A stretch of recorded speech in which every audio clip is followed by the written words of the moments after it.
Hi darlings, how you doing? Well, today, Maxen, that's hero message ne follower, one of my fans from Instagram.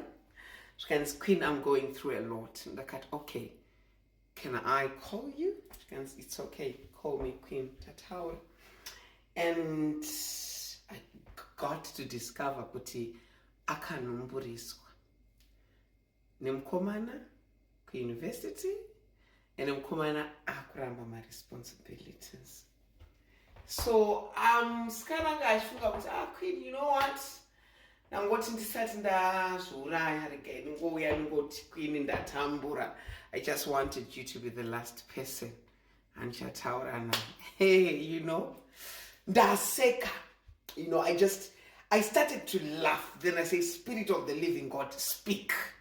You know, ndamuti askana uda kuzviurayira mukomana wekuti uchifa uri mumochari akutonotsvaga umwe 5 vekunumburisa deira wafa iroro. Yeah, vakomana, they are not driven with emotions. Brain dzevakomana, I was born as mukomana, I know, hadzisitombo right.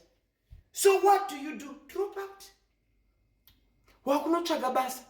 Yeah, so that will retire unborn baby. Because you cannot go to anyone's house, you should not put a burden. Yeah. Watch it to associate nana mai, vanonzana mai ningi, so that they help you to explain what is morning sickness. Pauchala daga paya vanokudza kuti sei chinzwaro. But don't kill yourself because of Adam. We don't do that in this generation. Show him your other side. Wake up. Check it out.